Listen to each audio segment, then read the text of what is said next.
तो नमस्कार दोस्तों, आज हम आए हैं नागपुर के प्रियदर्शनी नगर में, जहाँ पे श्री विघ्नहर्ता बाल गणेश उत्सव मंडल, जहाँ पे बहुत ही सुंदर तरीके से समुद्र मंथन की थीम दर्शाई गई है। और इस थीम के बारे में मैं आपको पूरा डिटेल से दिखाऊंगा और इसकी इन्फॉर्मेशन भी हम लोग जानेंगे कि किस तरीके से इसे दर्शाया गया है।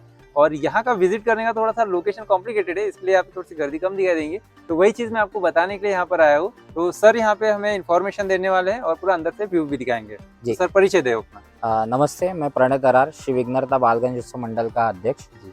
तो ये साल लास्ट ईयर हमने जैसे केदारनाथ का थीम लेके आए थे, ये साल हम समुद्र मंथन लेके आए हैं। तो समुद्र मंथन का सबसे पहले तो मैं उद्देश्य बताऊंगा, फिर उसके बाद हम क्यों हमने ये सिलेक्ट किया, उससे ऑटोमेटिक वो चीज़ क्लियर हो जाएगी। तो अभी हम अंदर चलते हैं और दर्शन करते हैं और साथ में और अंदर चलते चलते भी इन्फॉर्मेशन आपको देते हैं। गाइज अभी हम जो है अंदर प्रवेश करने जा रहे हैं। ऊपर में देख सकते हो वासुकी नाग प्रवेश द्वार। तो अंदर चलते हैं और दर्शन करते हैं, आइए।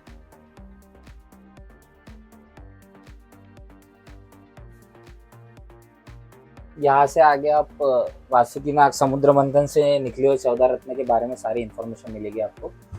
तो समुद्र मंथन से सबसे पहला रत्न निकला है वो है हलाहल विष। तो ये विष जो है देव और दानव दोनों के लिए ठीक नहीं था, तो भगवान महादेव ने इसको अपने गले में धारण कर लिया और माता पार्वती ने उसे रोक लिया। इसलिए भगवान महादेव को हम नीलकंठ के नाम से जाता है, क्योंकि सारा विष उनके कंठ में था और वो नीला पड़ चुका था। तो अभी अपन अंदर जा रहे हैं सर, दूसरा वाला। तो इसके बारे में इन्फॉर्मेशन देंगे। कामधेनु गाय एक ऐसी गाय है जिसे जिसे जो भी पाले वो सर्वश्रेष्ठ या समृद्ध हो जाता है। उसको धन की कमी नहीं, किसी चीज की कमी नहीं। तो ये अगर दानवों के पास जाता तो ये विनाश हो जाता। इसलिए भगवान ने इसे ब्रह्मदेव के पास सौंप दिया और वो समाज के सुधार के लिए उन्होंने फिर इसका आगे इस्तेमाल किया। तीसरे नंबर पे हमारे पास है उच्चैश्रव घोड़ा। इसे भगवान इंद्र को सौंप दिया गया था, क्योंकि इसका महत्व ये है कि जो सबसे श्रेष्ठ है और जिसका वर्चस्व सबसे ऊंचा हो उसे ये घोड़ा दिया जाता है, और इस घोड़े का महत्व भी वही था। तो भगवान ने इसे इंद्रदेव को सौंप दिया था। चौथा रत्न भी हमारे पास है ऐरावत हाथी। ऐरावत हाथी के बारे में सबको ही पता है कि भगवान इंद्र का जो वाहन है, जिसपे भगवान इंद्र आते हैं, सवार होके आते हैं, वो ऐरावत हाथी है। और ये खास ये 4 दांत वाला हाथी था और इसकी काफ़ी विशेषता है, जैसे इसका दिखना, इसका शरीर, ये सारी चीज़ों से ये भगवान इंद्र को दिया गया था, जिसको उन्होंने अपना वाहन बना लिया। अच्छा। यहाँ से आगे हमारा पुरांतल 1987 में हमारा एक बजरंगबली का मंदिर बना था, और उसी के साथ में हमने महादेव का एक पिंड यहाँ पे स्थापित किया था, जिसको नाम हमने महाकालेश्वर महादेव देवस्थान दिया है। और बजरंगबली को हमने प्राचीन दक्षिण मुखी बजरंगबली देवस्थान ऐसा नाम दिया है। तो गणेश जी के साथ और इस भव्य देखावट के साथ हमने हमारे मंदिर को और महादेव को दोनों को इसमें संपूर्ण कर लिया, ताकि लोगों को इसके बारे में भी जानकारी मिले। जी, बहुत अच्छी बात है। आइए, यहाँ पे रास्ते में देख सकते हो, यहाँ पे बर्फ रखी गई है तो इसके ऊपर से जाना है हमें। तो रास्ते भी इतने आसान नहीं है, मुश्किल रास्ते से गुजरना है थोड़ा। आइए। तो मंदिर की खास बात ये है कि हमारे जो बजरंगबली है ये वानर मुखी है। अच्छा। आप अगर उनका फेस देखते हैं, उनकी बैठक देखते हैं, तो पूरे वानर है। एक्चुअल में जैसे हम बजरंगबली को देखते हैं, ऐसा नहीं कि जो हम पिक्चरों में देखते हैं या कहानियों में देखते हैं वैसे नहीं दिखा रहे वगैरह, ठीक है उनका था, लेकिन जो एक्चुअल थे वो वानर रूपी थे। तो उसी हिसाब से हमारे बजरंगबली यहाँ पे भी रहते दिख रहे, एकदम स्वभाव एकदम ऐसा शांत स्वभाव और बैठक वाले है। हमारा 5वां मणि है कौस्तुभ मणि। इसको भगवान विष्णु ने अपने हृदय में धारण कर लिया। अच्छा। इसमें इस मणि जैसे हम ग्रह धारण करते हैं उंगलियों में, मणि धारण करते हैं, तो इस मणि का भी उद्देश्य वही है कि कोई नेगेटिव चीज तुम्हारे पास आ नहीं सकती। अच्छा। इसलिए भगवान विष्णु ने इसे अपने हृदय में रख लिया। आगे हम देखेंगे कल्पवृक्ष। कल्पवृक्ष ये 6ठे नंबर पे आता है। इसके बारे में तो सभी को जानकारी है कि कल्पवृक्ष कितना पौराणिक है और इसकी कितनी पूजा वगैरह आज भी करते हैं। इसमें से जो ऊर्जा बाहर आती है, पॉजिटिविटी आती है, ऑक्सीजन आता है, ये सारी बातें कल्पवृक्ष के लिए। तो ये भी समुद्र मंथन द्वारा ही समाज को मिला। अच्छा। समुद्र मंथन से ये भी एक, जैसे 14 रत्न में से एक अप्सरा भी एक रत्न है। अच्छा। और रंभा भी हम ये बोल सकते हैं कि इसे भी भगवान विष्णु का ही रूप है। और देव और दानवों के बीच में जब अमृत के लिए लड़ाई चल रही थी, तो इनका सबसे ज़्यादा महत्व है, क्योंकि इन्होंने ही भगवान देवताओं को मदद की थी अमृत पीने के लिए। अच्छा। और दानवों का ध्यान भटकाया था, तो इसलिए इस रूप को लिया गया था। आठवें रत्न में देवी लक्ष्मी जी आई थी, और ये किसी को सौंपे नहीं गए थे, स्वयं भगवान है, तो ये इन्होंने स्वयं समाज को एक आशीर्वाद दिया है संपूर्ण रहने का, समृद्ध रहने का। तो अभी अगर हम देखेंगे 9वें नंबर पे हमारा वारुणी अर्थात मदिरा। तो हमको पता है कि मदिरा यानी सारी नेगेटिव चीज़ है, और ये विपरीत बुद्धि वाली चीज़ हमेशा दानवों की तरफ जाती है। तो भगवान विष्णु ने इसे दैत्य को दे दिया, क्योंकि उनको पता था कि इसका सबसे ज़्यादा ग्रहण वही करेंगे और उसको अमृत समझ के दैत्य ही पिएंगे। तो भगवान विष्णु ने मदिरा सारा दैत्य को दे दिया था, क्योंकि उनका जैसे हमने बताया कि पॉजिटिव और नेगेटिव दोनों अलग चीज़ें की थी। तो दैत्य का हम वैसे भी हमें पता है, हमें पढ़ा है, सारी चीज़ें हमें पता है कि दैत्य हमेशा नेगेटिविटी की तरफ ज़्यादा रहते हैं, और जो देव है, भगवान है, वो पॉजिटिविटी की तरफ रहते हैं। तो इसलिए मदिरा नामक ये देवों को ना देते हुए दैत्य को दिया। 10वें नंबर पे हमारे चंद्र भगवान है। तो चंद्र भगवान को किसी को सौंपने वाली चीज़ नहीं, स्वयं भगवान है। तो इसे भगवान शिव ने अपने मस्तक पे धारण कर लिया। तो आप हम देख सकते हैं कि भगवान शिव के बालों में चंद्रकोर है। तो चंद्रकोर इन्होंने चंद्रमा को स्थापन कर लिया था अपने इसमें, ताकि उनकी समाज के लिए एक, जैसे अभी सूरज है, चांद है, तो उनका भी महत्व समाज के लिए उतना ही ज़रूरी है।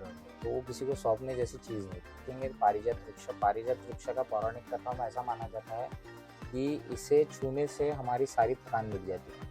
हम कितने भी स्ट्रेस में रहे, कितने भी थकान रहे, कितनी भी चीज़ें परेशानी रहे, अगर इसे छू ले तो सारी चीज़ें मिट जाती हैं, सारी थकान, सारी परेशानियाँ, ऐसा पौराणिक कथा में माना जाता है। ये सारे अभी अमृत की तरफ है। ये धन्वंतरी, फिर शंख, धन्वंतरी यानी जिसमें अमृत को कलेक्ट किया था भगवान ने। अच्छा, इसकी क्या कहानी है? इसकी कहानी यानी कुछ नहीं है कि जब अमृत बनने के पहले उसको कलेक्शन के लिए ये लगता था, कलश लगता था, तो फिर भगवान धन्वंतरी ने उसको कलश दिया था, ताकि वो देवों को देके उसमें अमृत कलेक्ट कर सके। 5 जन्य शंख का महत्व ये है कि जैसे ही सक्सेस विक्ट्री होती है तो शंखनाद होता है। तो शंखनाद भगवान श्री कृष्ण महादेव अपने महाभारत में भी किया था, जिससे उन्होंने ये डिक्लेयर कर दिया था कि महाभारत अभी क्लोज हो चुका है और विक्ट्री हो चुकी है। तो इसका महत्व ये है, और इसका उत्पन्न भी समुद्र मंथन से हुआ।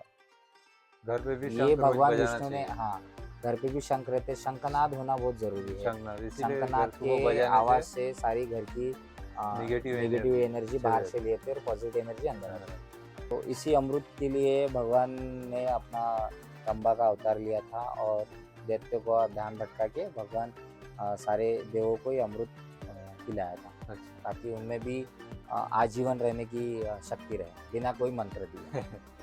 अमृत से। तो ये पूरी कहानी थी, ये पूरी कहानी समुद्र मंथन की है। और इसके साथ ही इसके सामने हम भगवान विष्णु के अवतार में हमने गणेश जी की स्थापना की। तो फाइनल गाइस देख सकते हो, अभी हमें जो है गणपति बापा के दर्शन हो गए। जिस थीम में गणपति बापा विराजमान है, वो थीम देख सकते हो कितनी खूबसूरत है। आपको यूनिक आइडिया कैसे आया कि इसको अपने को ऐसे दर्शाना चाहिए? जी देखिए, कैसा है, हर साल हम कुछ ना कुछ अलग लेके आते थे। जैसे पिछले साल हमने महादेव से रिलेटेड केदारनाथ बनाया। तो इस बार हमने भगवान विष्णु जी का सोचे थे। तो भगवान विष्णु से रिलेटेड सारी, तो बद्रीनाथ वगैरह हो गया, वो भी एक हमारे दिमाग में चल रहा था। लेकिन फाइनली फिर हमने सोचा कि नाक पे बिठा रहे, सब कर रहे, तो एक समुद्र मंथन की थीम हम कर सकते हैं। तो फिर इस पे सोचा किस तरीके से बनाया हो सकता, जगह कम है हमारे पास, तो इतनी जगह में ग्राउंड नहीं है, रोड है, ये रोड पे। और इस संपूर्ण दिखावे की, सजावट की खास बात ये है कि विघ्नहर्ता बाल गणेशोत्सव मंडल के सभी कार्यकर्ताओं ने मिलकर बनाया। इसमें डेकोरेशन वाले का हाथ सिर्फ स्ट्रक्चर खड़ा करके देना है, जो बाज बल्ली का होता है। इवन आप बोल सकते हैं पर्दा लगाने से लेके ये पीओपी का काम, पेंटिंग का काम, ये जो आप देख रहे हैं, ये सारा काम मंडल के कार्यकर्ता हैं।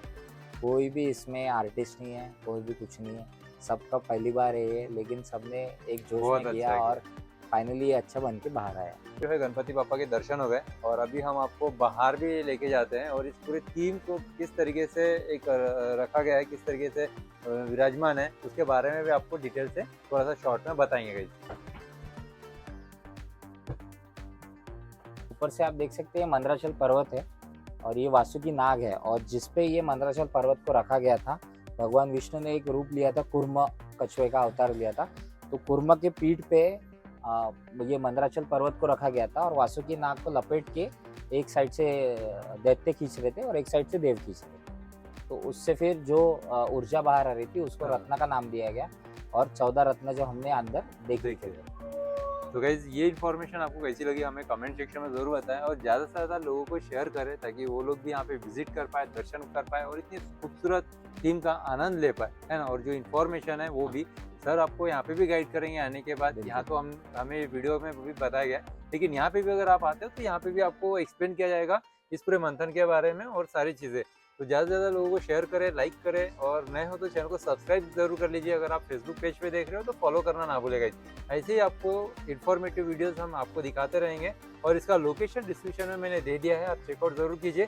लोकेशन पे क्लिक करके आप एग्जैक्ट यहाँ पे पहुंच सकते हैं। मिलते हैं गाइस नेक्स्ट वीडियो में, तब तक के लिए जय श्री राम। जय श्री राम।